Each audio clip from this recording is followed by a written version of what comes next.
Welcome back to Ghost Pirate Entertainment. I'm your host, Kanan Becker, and today we do mini horror reviews for January 2025. So today we're going to try something different. Hopefully you guys enjoy it. If you do, make sure you leave a comment and a like down below. But we're going to do mini horror reviews. So I'm going to review all the movies, there's 4 of them, that I saw in theaters for January 2025. I was doing solo reviews for the last couple years, but there's so much competition with that and YouTube just doesn't share those type of videos. And it's also a time issue. I do all of this myself. So editing, shooting, watching all the movies, all that stuff, compiling these lists every week. Then on top of that, trying to go to see all these movies and get a review out like the next day, it's just really hard to pull off. And so I figured this year I'd try something different and do this format. So you can look forward to one of these videos every single month as I talk about whatever horror movies I saw in theaters for that month. And with that, let's get to the reviews. Living always more dangerous than the dead.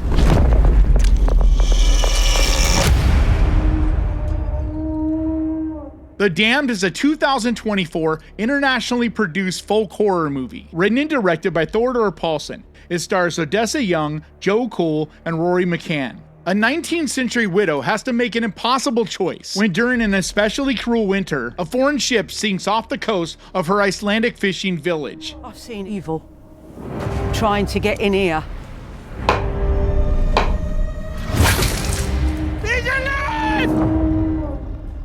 So I'm doing these in the order that I saw them as well as when they came out. So the first horror movie I saw in theaters this year was this one, The Damned. And I really enjoyed this one. I was really surprised because I heard no buzz. I don't even think I saw a trailer before going in to see this. And so all I knew is that it was a horror movie and went to the theaters, like I do a lot of times. And I just really enjoyed this. Now, it's not a perfect movie, and I'll get to why that is, but it's atmospheric, it's creepy, it's extremely well performed. The whole cast is very believable, and they do such a good job of feeling like people in that actual period of time. The whole movie just feels cold. Like the entire time, you could just feel the pain and suffering and cold and starvation of all of the things that are going on this tiny little village. But then when the supernatural elements start to come in, it gets more and more full of dread, more and more full of anxiety, and you start to really question what is going on because there's a real air of mystery about this movie. And I love it because it's a folk story that I wasn't aware of. It's an Icelandic folk legend about this witch demon type of creature that haunts people in different situations. I don't want to spoil this movie and tell you exactly why that is, but it's haunting and very eerie. But the only thing that just kind of held this movie back was the ending. And I'm not saying the ending's bad, so don't think, oh, I shouldn't watch this because it's got a bad ending. It's not a bad ending. It's just a little bit predictable. And it did something that I just kind of wish it hadn't have. There's really like the final 5 minutes of this movie that I would personally, and this could just be a preference thing, but I would have cut off that final couple minutes and I think it would have made for a much better, more haunting movie. But the real star of the show here is Odessa Young. Her emotions and the way she's able to express them are so well done. You could just really feel this anxiety and the dread and the different things she's going through because she kind of runs this little village and her husband has passed away, and so now she's left with the burden of all of this, a group of starving men that respect her, but at the same time they're starving, so she's got to kind of keep control of that and then make some really difficult decisions because the ship sinks off the coast and they have to decide if they can help them or if they shouldn't, and if they do help them, what'll that do to them? And they're kind of in a bad situation because they can barely survive on their own and they're not really in a situation to go save people, but they're also torn and feeling the guilt of that maybe they could save them. So it's just this struggle between her and these men and her own conscience and emotions. It's a really captivating, interesting movie. And especially for such a small movie that nobody's talking about. It is available to stream at the time of recording this. It's a couple bucks over on Prime and YouTube and anywhere that you rent your movies. From what I know, it's not available in the UK to rent yet, so I'm sure it'll get there eventually. You guys might still get a theatrical release of it. I'm not exactly sure because different countries countries have different rights issues, and I'm here in the United States, so I can only go based off of what I can do here. I know that it is still playing in a few select theaters, but for the most part, it's just available to stream now. Either way, I think it's a great little movie that as soon as you get a chance to check it out, I definitely think you should.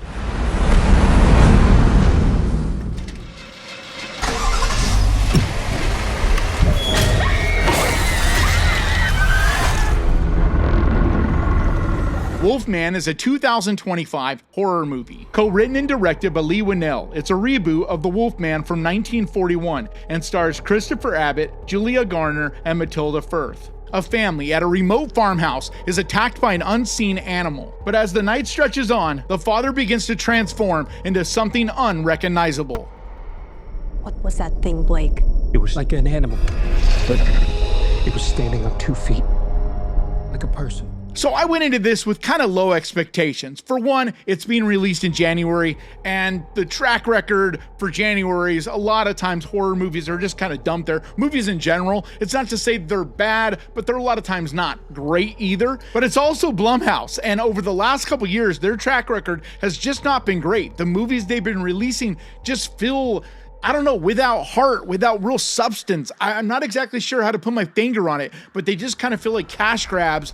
And they're all these kind of movies that you feel like if they put a little bit more time into writing, a little bit more into character development, just a little bit more beyond fast food horror, they could have been great. And unfortunately, that's what I ended up feeling for the most part from Wolfman. Now, I'm not at all saying it's a bad movie. It's nowhere near on the level of Night Swim from last year or Imaginary. Like, this is not void of anything creative or good or any of that. I mean, it is still made by a really talented filmmaker with a cast that's great. It's just that it doesn't really work. A lot of it for me was I just never felt the emotion from these characters. And I think it's a chemistry issue. I don't know if Julia Garner was the right casting choice for this, or if she was just directed to be this way. But it never felt like this is a real couple. I mean, in the entire movie, unless I'm forgetting, they never even kiss once. They never hug. The only moment I remember them making any physical contact whatsoever is he puts his hand on her hand at one point. And I don't know, man. I'm not saying every couple is always lovey-dovey. That's not always the case. But they are a married couple with a kid, and you would expect even just a natural response from couples is to kind of brush by each other and just touch each other, do a little peck saying goodbye or hello, that kind of thing. And I had someone in the comments say, well, they just never had time to be affectionate with each other. But that's not true, especially when things start to happen to him. You would expect that she would be a little more loving and affectionate, and he's not feeling well, he's sick. And as she starts to get more and more scared, at least until she starts to get scared of him, so to speak, you feel like she would be consoling him and doing something that felt like what a wife would do to her husband. I don't care that they're supposed to be a couple on the rocks. If anything, I think that would be even more reason why she would be at least attempting to do something, because the whole point of them going on this trip was to reconnect. But yet I never once feel like she even tries. And it just feels awkward the entire movie. And that's a real shame, because Christopher Abbott gives it everything he's got in this. I think he was fantastic, perfectly cast in this role. I liked the chemistry between him and the daughter. I never really got Julia Garner's connection with the daughter. It never felt as good anyway as Christopher Abbott's connection. So like I said, I'm just not sure if it was a Julia Garner was just miscast for this, because she also does feel a little bit too young to be playing this role. I don't know. I think it might have just been the way she was instructed, because I know she's a very talented actress, and they might have just simply, the way that it was written and the dialogue and all that, they might have just told her, hey, you know, this is a couple that's on the outs, and this might have just been her interpretation of what that means. But it's not like this is a couple that's planning on getting divorced. Like, if that was the case, I'd understand, but that's not the case at all here. And I've seen a lot of people's problems with this movie, and most people mention the transformation. It doesn't feel like a real Wolfman to them or whatever. They just didn't like it. I'm okay with it, actually. I'm not saying it's my favorite by any means, but I did want him to try something different. So I really appreciate that he tried something different. And I love that everything's practically done here, because it really looks great as far as practical effects go. but I get that this is not for everyone style-wise, because it is a bold choice. I was also disappointed because I didn't feel like he brought anything really new to this. Yeah, it's a different location, but for the most part, it's a kind of similar story. Instead of it being, you know, the Wolfman turning on this girl that he's kind of dating, it's the Wolfman basically turning on his wife and daughter. It didn't have enough new elements added, I don't think, to really make it work as well. But the things I really did like about it, I love that you see it from his perspective and the way they did all that. It's unique, it's different. I really appreciated that. I liked that he kind of felt trapped in his body because he couldn't communicate at one point. And I think that was really cool and interesting. I love the location and the way it's shot. It's gorgeous. It looks really good, and it's creepy and dark and eerie, a little too dark in some spots, but for the most part, I liked the way it was shot as well. And really, the first half of this movie, it was working for me.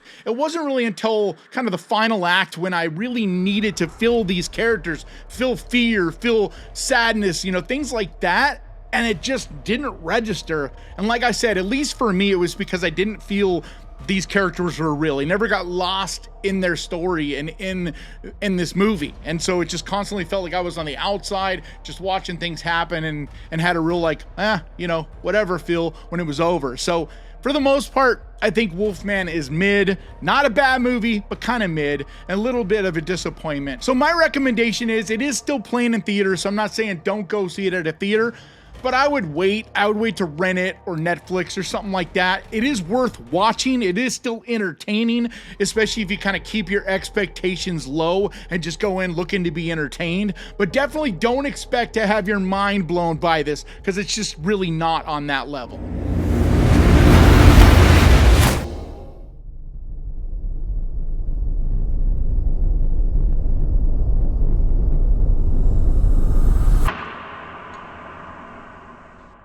Presence is a 2025 drama thriller directed by Steven Soderbergh. It stars Lucy Liu, Julia Fox, and Chris Sullivan. A family becomes convinced that they are not alone after moving into a new home in the suburbs. I never had anybody die. Scary. All right, so there's no way for me to talk about this movie without kind of giving a bit of a spoiler to it. Now, it's not a big spoiler, so I'm not saying that. It's something that most people, I think, will realize even watching the trailer, but most definitely realize within a couple minutes of watching it.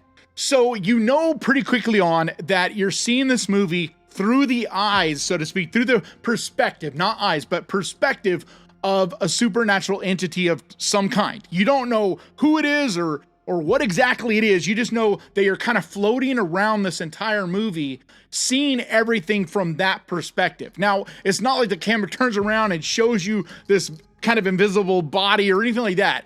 It never plainly says, hey, I'm a ghost watching this movie. It's not like that, which I loved. There's a nice amount of nuance and artistry because of the choices and the way it was shot to make you feel like you're this presence floating around and kind of viewing everything that happens in this movie. But unfortunately, I feel like this movie is being promoted as a horror movie. And yes, it is mostly about a haunted house kind of situation, but it's really not, at least what most people consider a horror movie. I mean, I could see it being fringe in that category, but it's much more of a drama thriller, in my opinion.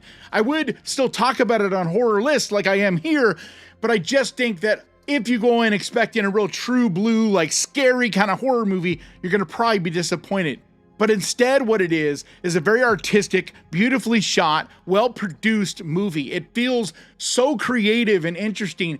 And pretty quickly on, you know, the whole idea of you seeing this from the perspective of a ghost, kind of the novelty of that wears off within a few minutes. So this movie isn't about that. It's not like that is the one thing that makes this worth seeing. That's not the case. Within a few minutes, you kind of get used to that idea. What I love about it, though, is the way that it's shot is so creative and interesting because it kind of gives this entity, this presence, a personality. There's times when it felt sweet, even though nothing happens other than kind of the way that the camera is moving around, but you get these feelings of it kind of going and hiding in corners or in a closet at times, trying to get away from things that it's scared of. You can see it doing things in aggression. You can even feel a sadness from it at times. Like things like that, you could feel confusion.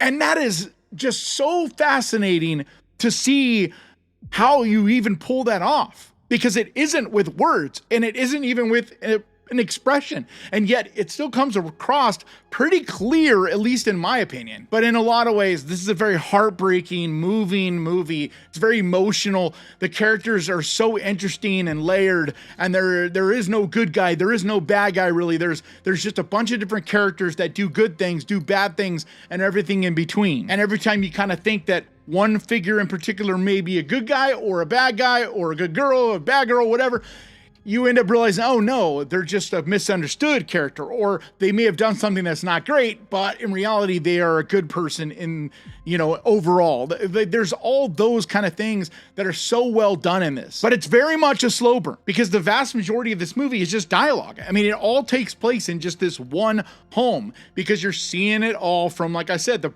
point of view of this presence. And so you get to know these characters and the struggles and the arguments and things like that. But there's also some holes, which I thought was interesting too, because you don't see conversations or things that happen outside of the house. You're just kind of hearing what happens in someone accounting a situation or a response to a situation or things like that. So that you're always kind of trying to get these bits and pieces and put together the full picture of what exactly is going on here with this family. But as someone who's been in multiple relationships and I went through a divorce and all those things, I can feel a lot of these situations. Not only do I relate to the kids and things that they're seeing, but, as far as fights or things like that, but then I can relate to the adults in different situations. So if you're someone around my age that has the experience of growing up as well as being an adult and things like that, I think you're going to really relate to a lot of different situations in this and be moved by this story in general. But like I said, it's not scary. There is a couple traumatic scenes, intense scenes, thriller-ish, horror element kind of scenes.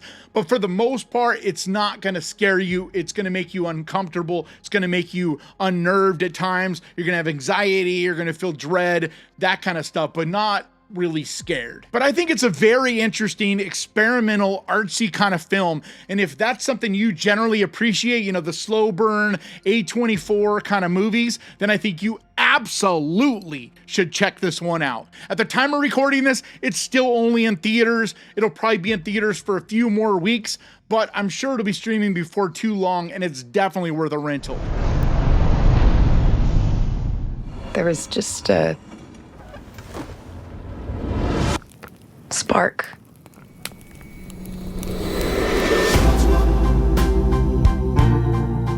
Companion is a 2025 romantic psychological thriller, written and directed by Drew Hancock and produced by Zach Krager. It stars Sophie Thatcher, Jack Quaid, and Lucas Gage. A billionaire's death sets off a chain of events for Iris and her friends during a weekend trip to his lakeside estate.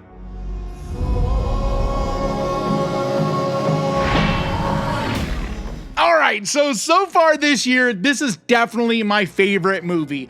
And yeah, there's only been a couple that I've seen, but this one is so much fun. I'll be surprised if at the end of the year, it's not in my, upper 20, so to speak, rankings for the year. It has just so many elements to it. It's an absolute blast.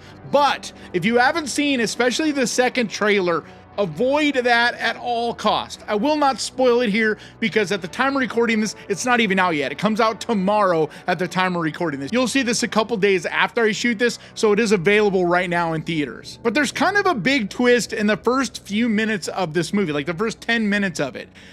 So if you haven't seen the second trailer, you're in the dark on it. I would just avoid watching the rest of my review here and definitely avoid the second trailer. Just go and see it in a theater. But if you've seen at least the second trailer or the movie, definitely keep watching because I won't spoil anything major. So like I said, the second trailer does give away a little bit, but I don't think that it gave away too much. Even though I wish they had just never let that out of the bag at all, I feel like this movie is still worth seeing. So if you're still here and you've seen the second trailer and or you've seen the movie, then you know that she is a robot. She is a sex bot, so to speak. And they do tell you that pretty quickly on, but I don't think that ruined the movie if you did see the second trailer by any means, because there's a few other surprises and twists and turns throughout this that'll keep you engaged anyway. But it's just an incredibly entertaining movie.